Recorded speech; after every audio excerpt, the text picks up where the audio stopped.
გაროსტოვთა უმაღლესი კომისარიატის ევროპის ბიუროს ხელმძღვანელი თბილისშია და ენდრესი თბილისში მინისკობა სუპერენის მოწვევით იმყოფება.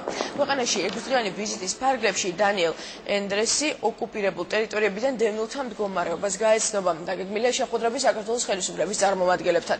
გაროსტოვთა უმაღლესი კომისარიატის ევროპის ბიუროს დირექტორი ეწვევა ბათუმის იუსტიციის სახლს, საბაჟო პუნქტს თურქეთის საზღვარზე და დევნილების დასახლებებში და ქართლში.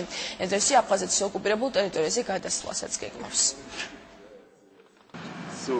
თბილისში საქართველოს მთავრობის მოწვევით იმყოფები კიდევ ერთხელ მინდა დავადასტუროს საერთაშორისო მხარდაჭერა, რომელიც საქართველოს საერთაშორისო ორგანიზაციებისგან აქვს. სურს ვნახო ის პროგრამები, რომელიც საქართველოში განსაკუთრებით იძულებით გადაადგილებულ პირებთან დაკავშირებით ხორციელდება. ევროპაში საქართველოში ყველაზე მეტი იძულებით გადაადგილებული პირია და სურს საკუთარი თვალით ვნახო თუ რას აკეთებს ქვეყნის მთავრობა მათი მდგომარეობის გამოსასწორებლად. მადლობა მინდა გადაუხადო მინისტრს იმ ინფორმაციისთვის, რომელიც მომაწოდა.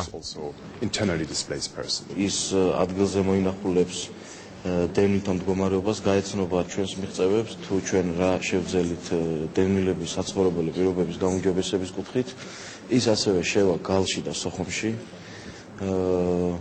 და იქ დაყავს 2 დღეს. ადგილზე გაეცნობა ჩვენი მოქალაქეების მდგომარეობას სოხუმსა და გალში და დანარჩენ ოკუპირებულ ტერიტორიებზე.